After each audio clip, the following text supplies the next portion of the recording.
द्यो जैन धर्मोस्तु मंगलम् सर्वमंगलमांगल्यम् सर्वकल्याणकारकम् प्रधानं सर्वधर्माणां जैनं जयतु शासनम्। तीन भुवन में सार वीतराग विज्ञानता शिव स्वरूप शिवकार नमहु त्रियोग संहारिके। पंच परमेष्ठी भगवान की जय। परम पूज्य आचार्य गुरुवर विद्यासागर जी महाराज की जय। परम पूज्य आचार्य श्री 108 समय सागर जी महाराज की जय।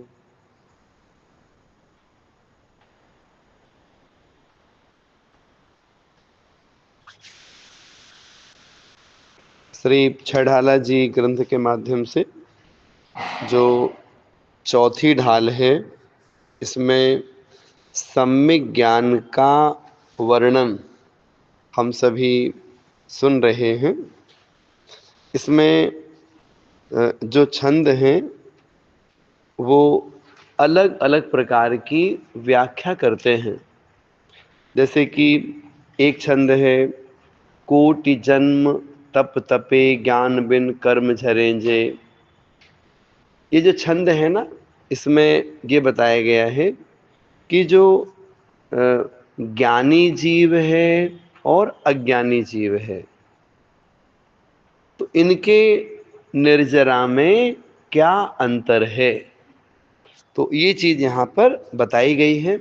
याद रखिएगा, ज्ञानी मतलब शुद्धोपयोगी मुनि महाराज, और अज्ञानी मतलब कोई साधु हैं लेकिन गुणस्थान पहला है। ऐसे करके ज्ञानी अज्ञानी का भेद समझिएगा। इसी प्रकार से व्रतों का पालन करके यह जीव स्वर्गों में ग्रीविक तक चला गया और वहां पर उसने आत्मकल्याण नहीं कर पाया। वो क्यों? सम्यक ज्ञान नहीं था, सम्यक दर्शन नहीं था। फिर बताया है कि जो सम्यक ज्ञान होता है कितने दोषों से रहित होता है। तो छठवें नंबर के छंद में संशय, विपर्य, अनद्धवसाय, इसकी चर्चा की गई थी। इसके बाद में जो मनुष्य पर्याय है, इसकी दुर्लभता क्या है, ये बताने के लिए छठवें छंद में नीचे की 2 पंक्तियां कही गई। फिर थोड़ा सा सम्यक ज्ञान की और महिमा आपको बताई गई। महिमा क्या बताई गई?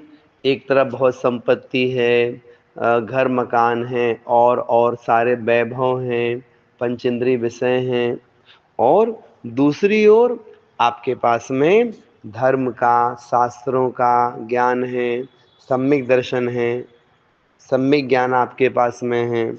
इन दोनों में कौन अच्छा कहलाएगा? अच्छा कहलाएगा सम्यक ज्ञान, है ना।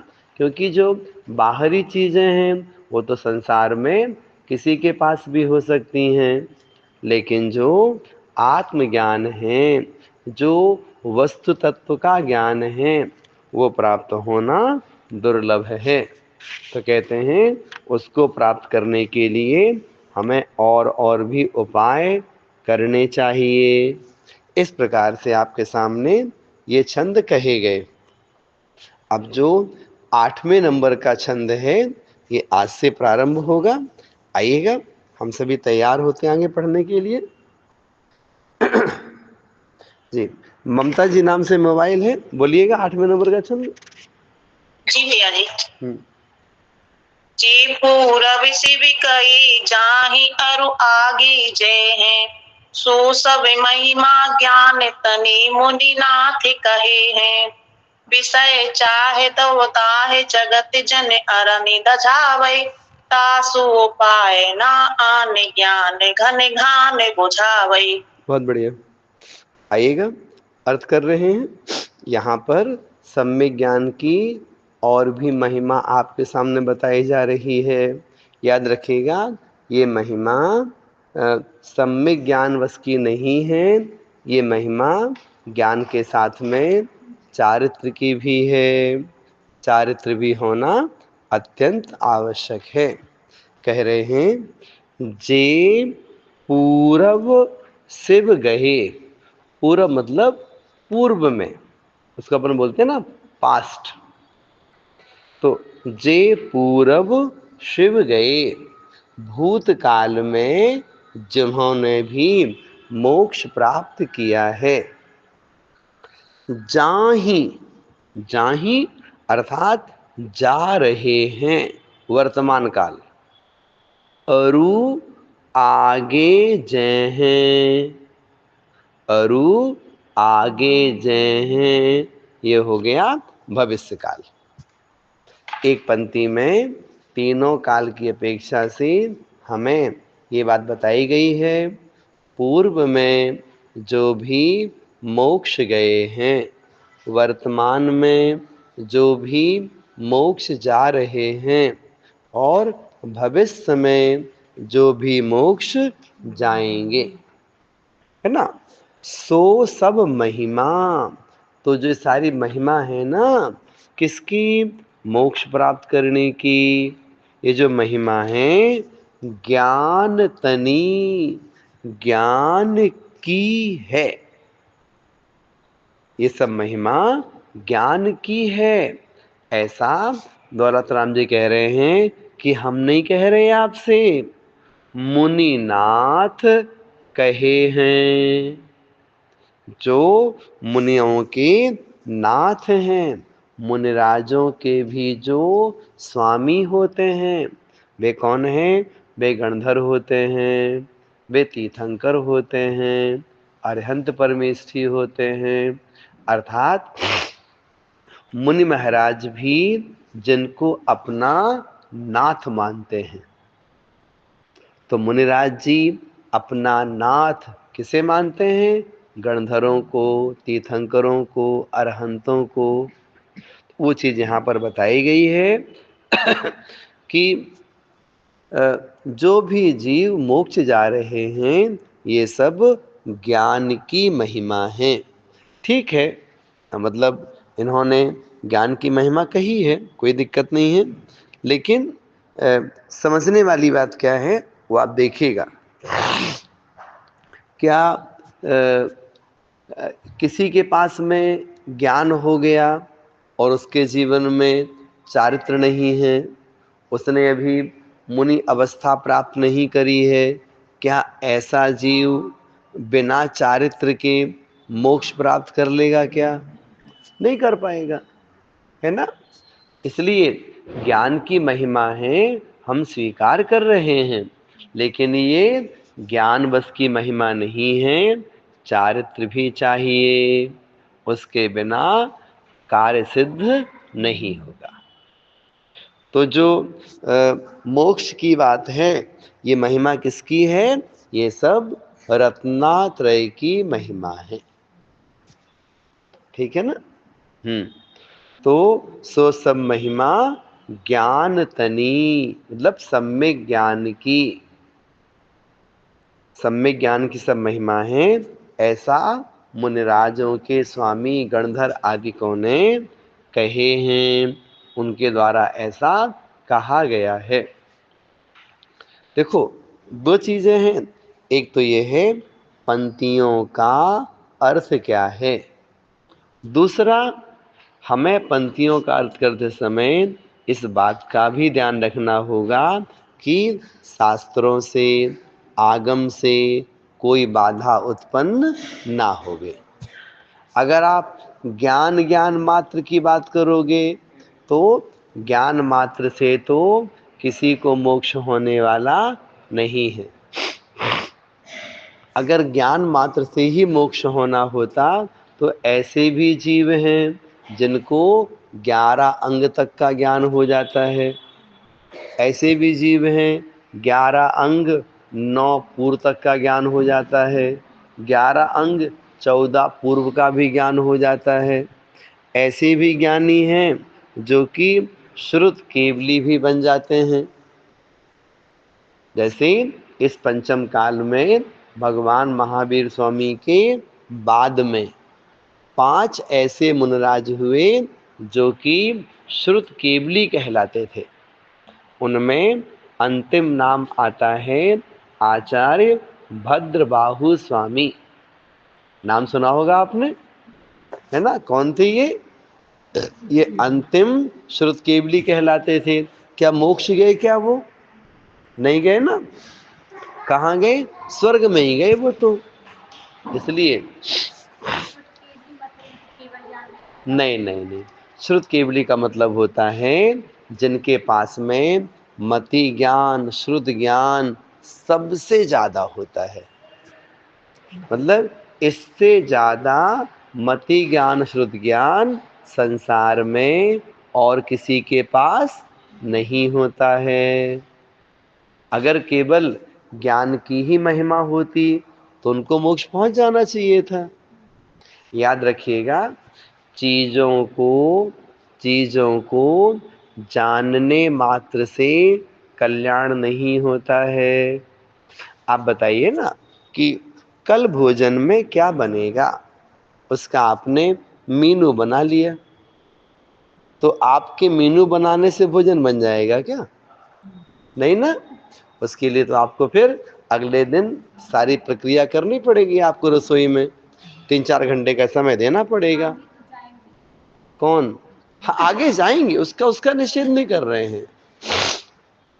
वो भविष्य में नियम से जाएंगे। जो श्रुत केवली होते हैं ना, वो 3-4 भवों में मोक्ष प्राप्त करते ही करते हैं। और इसके अलावा कोई भी सम्यक ज्ञानी हैं, वो भी भविष्य में कभी न कभी मोक्ष तो जाएंगे ही जाएंगे। मना ही नहीं कर रहे यहाँ पर। लेकिन आप ऐसा कहो ये सब महिमा ज्ञान की सारी महिमा है तो हम नहीं कह पाएंगे, है ना? ये महिमा ज्ञान के साथ साथ में चारित्र भी होना चाहिए। हाँ, तो भी काम नहीं चलेगा। देखो, आप 2-3 दिन से क्लास सुन रहे हैं ना, तो हम रेगुलर इस चीज को आपके सामने हम रख रहे हैं कि हमारा जो श्रद्धान है, श्रद्धान मजबूत होना चाहिए। जो चारित्र है वो पक्का होना चाहिए। श्रद्धान और चारित्र ये दोनों परफेक्ट चाहिए, इनमें कमी नहीं होनी चाहिए। ज्ञान कम होगा चलेगा, है ना? ज्ञान बहुत हो और श्रद्धान आपके पास में नहीं है तो काम नहीं चलेगा, है ना? ज्ञान बहुत हो और चारित्र नहीं है तो भी नहीं चलेगा। ठीक हुआ ना? 2 पंक्ति का अर्थ स्पष्ट हो गया। तीसरी पंक्ति, अब देखो, अब यहाँ पर एक महिमा और बताई जा रही है। क्या है? विषय चाह। विषय मतलब क्या होता है? जो स्पर्शन आदि 5 इंद्रियां होती है ना, तो इन इंद्रियों के जो विषय होते हैं उन विषयों की चाह। चाह माने इच्छा। मीन्स किसी के अंदर में स्पर्शन आदि 5 इंद्रियों के विषयों की इच्छा है। वो इच्छा कैसी है? वो इच्छा दव दाह, मतलब भयंकर अग्नि। तो भयंकर अग्नि के समान है। विषयों की इच्छा कैसी है? भयंकर अग्नि के समान है। ये क्यों बताया आपके लिए? इसलिए बता रहे हैं, जैसे अग्नि में आप लकड़ी डालते जाएंगे तो अग्नि बुझेगी क्या? नहीं बुझेगी ना। आप अग्नि में कितनी लकड़ी आप डालते जाइए, अग्नि समाप्त होने वाली नहीं है। वैसे ही जो पंचेंद्रिय विषयों की इच्छाएं अंदर में उत्पन्न होती हैं, उन इच्छाओं की हम पूर्ति करते जाएंगे तो आगे और इच्छाएं बढ़ती चली जाएंगी। ये बार होता ना, छोटे बच्चे हैं कहते हैं हमें तो पिज्जा खाना है ना, ठीक बेटा पिज्जा खाना है, लाके देंगे तुम्हारे लिए, लाके दे दिया, उसको बड़ा अच्छा लगा उसको। फिर बोलेगा 2 दिन बाद आज बर्गर आज बर्गर खाना है, वो लाके दे दिया। बोलेगा अब चाउमीन खाना है, वो लाके दे दिया। फिर और चीज मांगेगा वो, तो और भी कह सकते हैं आप लोग नाम, है ना। तो जो जो आप बोलते जाएंगे, बच्चा बोलता जाएगा, आप लाके देते जाएंगे। तो बताइए क्या खाने से खाने से खाने से वो बच्चा तृप्त हो पाएगा क्या? रोज नई नई इच्छाएं उसको उत्पन्न होंगी उसको। तो वैसे ही लकड़ी मतलब अग्नि में लकड़ी डालने से वो बुझती नहीं है, वैसे ही विषय चाह, विषयों की चाह कैसी है? भयंकर अग्नि के समान है। उसकी पूर्ति करते रहेंगे तो तृप्त नहीं हो पाएंगे। क्या करना पड़ेगा? हमें अपने आप को रोकना पड़ेगा। हमें अपनी इंद्रियों को वश में करना होगा। हमें अपनी इंद्रियों को पंचेंद्रिय विषयों से हटा करके दूसरे कार्यों में लगाना होगा। आप बोलोगे दूसरे कार्यों में हम कैसे लगाएंगे? तो जो नेत्र दूरदर्शन की ओर जाते थे, उन नेत्रों को हमने देव दर्शन की ओर लगा दिया, है ना। जो कर्ण टीवी सुनने में अथवा दूसरों की बुराइयां सुनने में लगे थे, उन नेत्रों को हमने जनवाणी सुनने में लगा दिया। ठीक है ना। जो हमारे हमारे शरीर की शक्ति जो और विषयों की ओर जाती थी, उस शक्ति को हमने सामायिक करने में, स्थिरता लाने में, है ना, तीर्थ यात्रा करने में लगा दिया। तो हमें विद इंटेंशन, हमें मतलब अभिप्राय पूर्वक अपनी इंद्रियों को ऐसे कार्य देने पड़ेंगे जिससे कि पुण्यार्जन हो। बात समझ रहे हैं ना। तो विषयों की चाह से तृप्त नहीं होते हैं, जैसे दबदाह भयंकर अग्नि लकड़ी से तृप्त नहीं होती है। तो अब समझना, पंचेंद्रिय विषयों की चाह रूप भयंकर अग्नि जगत जन, जगत माने संसार, जन माने लोग, मतलब संसारी जीव, संसारी जीवों को अरनी दझावे। अरनी, अरण, अरण बोलते हैं जंगल के लिए, है ना। दझाया मतलब जलाती है।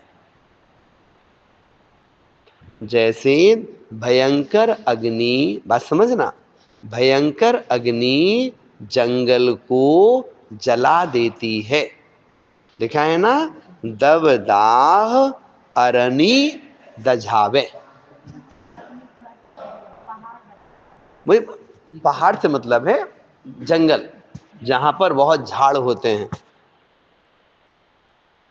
ठीक है ना। अरण्य है ना, बोलते हैं ना देवारण्य, अरण्य मतलब वन, है ना। तो वही है, मतलब जीर्ण शीर्ण पहाड़ी कह लो आप, जहां पर चारों तरफ लकड़ी लकड़ी भरी हुई है। हमने आपसे कहा ना, अग्नि को लकड़ी मिलती जाएगी तो अग्नि कम होगी बढ़ेगी? बढ़ेगी। ठीक है ना। वैसे ही हम अपने इंद्रिय विषयों की पूर्ति करते जाएंगे। इंद्रिय विषय कम होंगे क्या? बढ़ेंगे। वो तो कम थोड़ी होंगे वो। ठीक हुआ ना। मतलब जितनी इंद्रिय विषयों की पूर्ति करते जाएंगे उतनी इच्छाएं बढ़ती चली जाएंगी।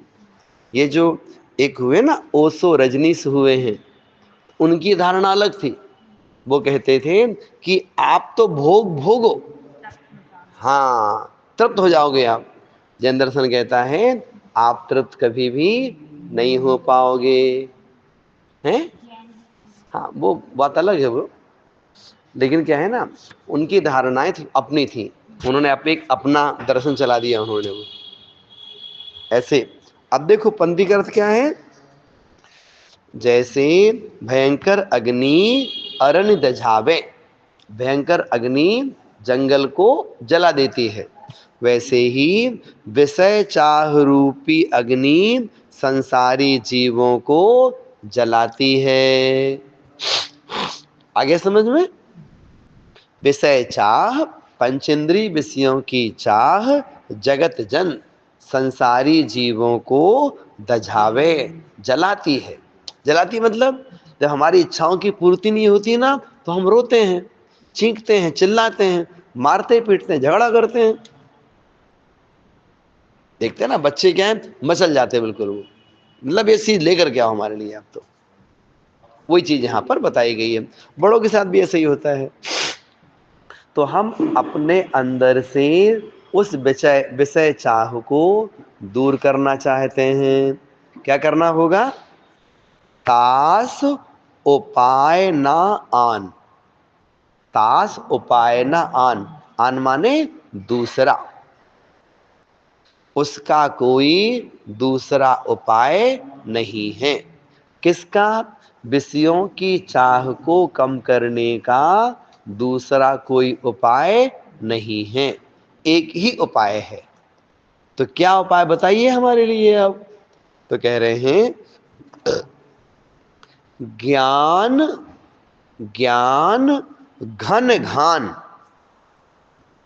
ज्ञान घन घान, घन मतलब होता है मतलब एकदम काले बादल, है ना। तो घन घान जो बादलों से पानी बरसे, बादलों से जब पानी बरसेगा तभी जंगल की अग्नि बुझ पाएगी। बात समझ रहे हैं ना। जो भयंकर अग्नि जल रही थी, पानी बरसने पर वो अग्नि बुझेगी, वैसे हाँ जी, मतलब वही मेघों का समूह, मेघों का जो समूह है, तो मेघों का जो समूह है वो ही जंगल की आग को बुझा सकता है, ठीक है ना। वैसे ही, वैसे ही पंचेंद्रिय विषयों की चाह को दूर करना है तो ज्ञान घन घान, जो ज्ञान रूपी जो मेघ है, जब ज्ञान रूपी मेघ बरसेंगे तो पंचेंद्रिय विषयों की चाह कम हो पाएगी। ज्ञान रूपी की मेघ का मतलब क्या हुआ, आप पढ़िए ना, आप स्वाध्याय करिए, आप समझिए संसार का स्वरूप कैसा है, आप समझिए कि शमशान घाट कभी मुर्दों से तृप्त नहीं हो सकता, पेट कभी भोजन से तृप्त नहीं हो सकता। वैसे ही हम सब के मन में जो आशा रूपी गड्ढा बैठा हुआ है वो विषयों की पूर्ति करने से भरने वाला नहीं है ना। उसको भरना है तो कैसे भर पाएगा, अपने उपयोग को बदलिए, अपने उपयोग को धर्म में लगाइए, थोड़ा ज्ञानार्जन में लगाइए, वस्तु तत्व को समझने में लगाइए, तभी अपने आप को हम बदल पाएंगे, है ना। कहते हैं ना जैसे जैसे लाभ बढ़ता है तो लोभ भी बढ़ता चला जाता है, वही दशा संसारी जीव की है। वो चीज कम करना है तो ज्ञान ही है जो कम कर सकता है। बात समझ रहे हैं ना, मतलब तत्व चिंतन के माध्यम से हम जीवन में परिवर्तन कर सकते हैं। जी, कुछ पूछना तो नहीं किन्हीं को इस छंद में।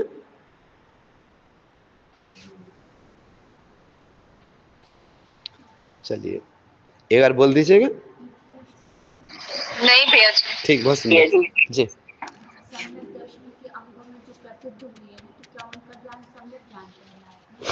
देखो अब हमारे पास प्रश्न आया है, आप कह रहे हैं कि सम्यक दर्शन के अंगों में जो प्रसिद्ध हुए हैं उनके पास सम्यक ज्ञान भी है, याद रखिएगा, सम्यक दर्शन के साथ सम्यक ज्ञान तो हो ही जाता है, उसमें मतलब और विचार करने वाली बात है ही नहीं।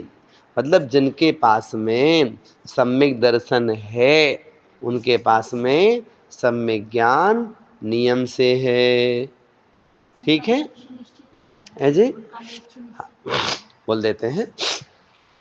आप पूछ रहे हैं जिनके पास सम्यक दर्शन है, सम्यक ज्ञान है, उनको मोक्ष नियम से होता है क्या? देखो, वो उसी भाव में मोक्ष प्राप्त करें ये नियम नहीं है, ठीक है ना। लेकिन अगर किसी के पास में सम्यक दर्शन है, भले उसका सम्यक छूट गया हो, वो जीव भविष्य में पुनः सम्यक प्राप्त करके मोक्ष को जाएगा ही जाएगा। मतलब एक बार अगर कोई जीव सम्यक दर्शन प्राप्त कर लेता है तो भविष्य में भले वो कितने ही समय बाद जाए, मोक्ष वो जाएगा ही जाएगा, ऐसा शास्त्रों में नियम है। इसका मतलब क्या हुआ, बात समझना। बहुत अच्छा उदाहरण है। जैसे संसार कैसा है? संसार है एक चक्र की तरह। चक्र कैसा है? वो घूम रहा है, घूम रहा है। तो चक्र वाला जो है ये बाहर नहीं निकल पाता, ये एक सर्कल में घूमता रहता है। वो मनुष्यों में, त्रियंचों में, नरकों में, देवों में, त्रियंचों में, मनुष्यों में, ऐसे भटकता रहता है वो। जब कोई जीव सम्यक दर्शन की प्राप्ति कर लेता है तो वो उस चक्र से निकल गया। वो अब क्या हुआ, वो रास्ते में आ गया। वो तो जो रास्ते में चलता है ना, रास्ते में चलता है, वो भले चींटी की चाल से चले, लेकिन चलते चलते चलते चलते चलते उसको मंजिल मिलती है। चक्र में घूमने वाले को मंजिल नहीं मिलती, लेकिन जो चक्र से निकल करके रास्ते में चल रहा है उसे मंजिल मिलेगी, भले कितने समय बाद मिले। तो सम्यक दृष्टि वो है, सम्यक दृष्टि वो है जो पंच परावर्तन रूपी चक्र से बाहर निकल गया। सम्यक दृष्टि वो है जो पंच परावर्तन रूपी चक्र से बाहर निकल गया है ना।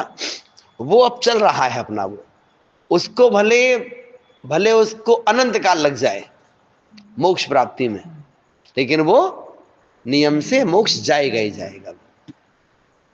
बात समझ रहे हैं हमारी आप? हाँ। और अगर कोई फिर अपने सम्यक को क्षायिक कर ले, कोई अपने सम्यक दर्शन को क्षायिक कर ले, तो फिर वो जीव उसी भव में या तीसरे भव में या चौथे भव में नियम से मोक्ष को जाएगा ही जाएगा, ऐसा नियम है। आप समझ रहे बात को ना? चलिएगा, अगला छंद है, आइएगा, 9वें नंबर का छंद है। इसका उच्चारण करने के लिए तैयार होते हैं, कोई दिक्कत नहीं। प्रतीक्षा जी बोलिए। जी भैया जी। पुण्य पाप फल माही हरक बिलखो मत भाई, यह पुद्गल पर जाए उपजीवन से फिर थाई। लाख बात की बात यही निश्चय उरलाओ, तोरी सकल जगदंद पंद निज आत्म ध्याओ। बहुत बढ़िया, आइएगा। कह रहे हैं कि पुण्य पाप फल माही, पुण्य और पाप के फल में हरख बिलखो मत भाई। देखो, आपको सम्यक दर्शन हो गया है, आपके पास सम्यक ज्ञान भी हो गया है। इतना तो समझो कि जो हमने पूर्व में कर्म बांधे थे वो कर्म समय समय पर उदय में तो आएंगे ना। तो कभी पुण्य का उदय आएगा, कभी पाप का उदय आएगा। अगर अगर हम पुण्य के उदय में बहुत हर्षित होते हैं, बहुत प्रसन्न होते हैं, तो पाप के उदय में हमें बहुत रोना पड़ेगा।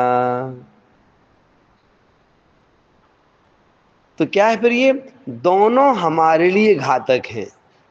पुण्य के उदय में बहुत ज्यादा हर्ष भी घातक है, और पाप के उदय में बहुत दुखी होना भी घातक है। दोनों आत्मा के लिए अच्छे नहीं हैं। क्या करना चाहिए? दोनों में थोड़ा समता भाव रखिए, साम भाव रखिए। आचार्य जी कहा करते थे कि अनुकूलता में हर्षो नहीं, अनुकूलता में हर्षो नहीं, प्रतिकूलता में बरसो नहीं। बरसो मतलब झगड़ा मत करो। अनुकूलता में हर्षो नहीं और प्रतिकूलता में बरसो नहीं, और पूजा प्रतिष्ठा के लिए तरसो नहीं। हमारा नाम हो जाए, हमारी ख्याति हो जाए, कुछ नहीं रखा इन चीजों में, है ना। आप तो अपना जो सही कार्य है उस कार्य को चलिए। जो धर्म करते हैं, धर्म को अपना 100% दीजिए।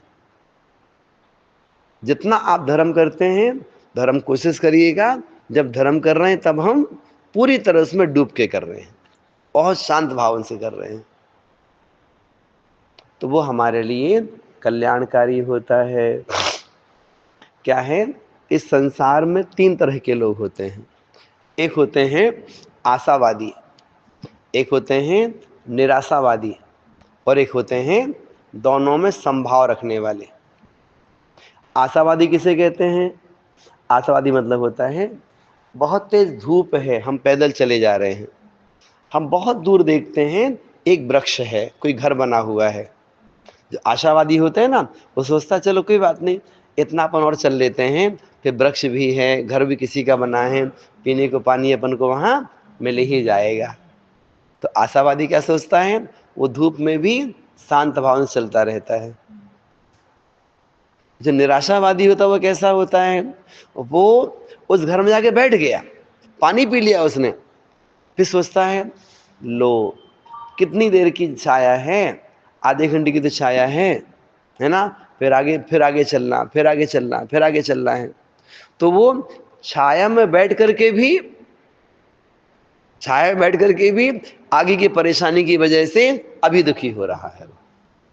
उसको बोलते हैं निराशावादी। ठीक हुआ ना। तो अच्छा जीवन जीने के लिए आशावादी बने रहिए, मतलब हमारा जीवन भी अच्छा बनेगा, हमारे जीवन में भी सुख आएगा, है ना। इतनी मेहनत करते हैं, इतना परिश्रम करते हैं, भविष्य हमारा भी अच्छा बनेगा भाई, क्या बात हो गई। तो आशावादी व्यक्ति बहुत अच्छा रहता है। वो जो निराशावादी होता है ना, कितने ही उसको मिल जाए, उसके बाद भी इतनी तो मिला है, इतनी तो मिला है तो वो हमेशा असंतुष्ट रहता है। असंतुष्टि जो होती है ना, असंतुष्टि कहीं ना कहीं पाप कर्मों के बंध में कारण बनती है, और संतुष्टि हमारे पुण्य को बढ़ाती है।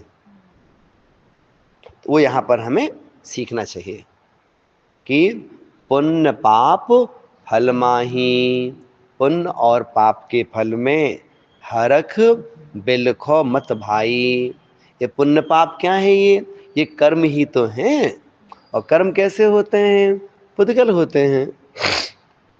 यह पुद्गल पर्याय, पर्याय माने अवस्था, परिजाय है ना, मतलब पर्याय इसका हिंदी अर्थ होगा। ये सब क्या है, ये पुद्गल की अवस्थाएं हैं। जो हमने कर्म बांधे थे ना, वो कर्म कैसे थे, कोई पुण्य रूप थे, कोई पाप रूप थे। तो यह पुद्गल पर्याय कैसी है, उपजी बिन से, उत्पन्न होती है, नष्ट होती है, उत्पन्न होती है, नष्ट होती है। कहीं पुण्य का उदय चलता है, कहीं पाप का उदय चलता है, सबके दिन एक से नहीं रहते हैं, है ना। एक वो थे हमारे यहाँ पर तिवारी जी, विधायक थे ना जो सुभाष चौक में, शंकर लाल तिवारी। हाँ, तो वो एक दिन दुकान के पास खड़े हो गए, कहते हैं कि कैसे कैसे लोग यहाँ पर, कैसे कैसे लोग यहाँ पर ऐसे वैसे हो गए, और ऐसे वैसे देखो आज ऐसे कैसे हो गए। मतलब वो अपने आप को कह रहे थे विधायक बनने के बाद में हमारे पास कुछ भी नहीं, हमारे पास कुछ भी नहीं था, है ना। हम तो वहां पानी दुकान में बैठे और अपने खाते पीते रहते थे, आज विधायक बन गए देखो हम। तो ऐसे वैसे देखो यहाँ पर ऐसे कैसे हो गए। ये सब क्या है? ये सब पुण्य पाप का खेल है। ये सब पुद्गल की पर्याय हैं। कैसी होती हैं? उत्पन्न होती हैं, नष्ट होती हैं, फिर उत्पन्न होती हैं, नष्ट होती हैं। कर्म बांधते हैं, फल देते हैं, स्थायी नहीं है, मतलब फिर थाई। सुनो, थाई मतलब पैदा होती है ना। थाई मतलब फिर उत्पन्न होती है। हाँ जी, उपज बिन से फिर थाई, उत्पन्न होती है, नष्ट होती है, फिर थाई, फिर उत्पन्न होती है। ठीक है ना। जैसे जल में लहर है, फिर आई, फिर आई, फिर गई, फिर आई, फिर गई, वैसे ही जीवन में पुण्य पाप का खेल चलता रहता है। ये सब चीजें पढ़ना चाहिए और इन सब का चिंतन मनन करना चाहिए। आपने पढ़ लिया ना, पढ़ने के बाद में 2-4 मिनट बैठिएगा, बैठ करके इन शब्दों का चिंतन करिएगा कि देखो हमारे शास्त्रों में जो बातें लिखी हुई हैं ये सब सही है कि नहीं। चिंतन करेंगे ना तो वो आप अपने नए नए उदाहरणों के माध्यम से भी इनको अपने लाइफ में अप्लाई कर सकते हो। लाख बात की बात यही निश्चय उर लाओ। कह रहे हैं हम क्या आपको बहुत समझाएं, सब पढ़े लिखे समझदार लोग हैं संसार में। तो लाख बात की बात यही, लाख बात की बात एक ही है, निश्चय उर लाओ, वास्तव में जो अपने हृदय में धारण करने योग्य है। क्या है? तोरी, तोरी माने तोड़ करके, सकल जग दंद फंद, संसार के जो दंद फंद हैं, दंद फंद माने झगड़े, संसार के जो झगड़े हैं इन सब में मत पड़िएगा, है ना। कौन क्या कहता है, क्यों कहता है, कब कहता है, कहने वाले सब कहते रहते हैं। तो तोरी सकल जगदंद फंद, संसार के सारे झगड़ों को छोड़ करके, उन सब से दूर हो करके नित आत्म ध्याओ, नित माने हमेशा, आत्म ध्याओ, अपनी आत्मा का चिंतन करो, अपनी आत्मा का ध्यान करो। ये ही हम सबके लिए कल्याणकारी है। देखो अपन जब स्वाध्याय करते हैं ना, स्वाध्याय में 3 तरह की चीज पढ़ने को मिलती है अपन को। एक पढ़ने को मिलती हैं जिन चीज को केवल हम जानते हैं, एक प्रकार से नॉलेज के लिए, कि भाई मतलब 6 द्रव्य होती हैं, धर्म धर्म द्रव्य होते हैं, एक चलाने में सहकारी, ठहराने में सहकारी है, आकाश द्रव्य स्थान देता है। ये सब क्या है? ये सब चीजें जानने योग्य हैं, इसको बोलते हैं ज्ञेय। कुछ चीजें ऐसी होती हैं पढ़ने के बाद में छोड़ने योग्य होती हैं, और कुछ चीजें ऐसी होती हैं पढ़ने के बाद में ग्रहण करने योग्य होती हैं, मतलब अपने जीवन में अप्लाई करने के लिए होती हैं कि हाँ अपने आप को हम चेंज करेंगे, अपने परिणामों को हम अच्छा बनाएंगे। ठीक है ना। तो कुछ कुछ बातें इसकी कैसी हैं, ये जीवन में अप्लाई करने के लिए हैं, अर्थात अपने आप को हम और अच्छा बनाएंगे। ठीक है। बोधि समाधि परिणाम शुद्धि, स्वात्मोपलब्धि शिव शौक सिद्धि, चिंतामणिम चिंतित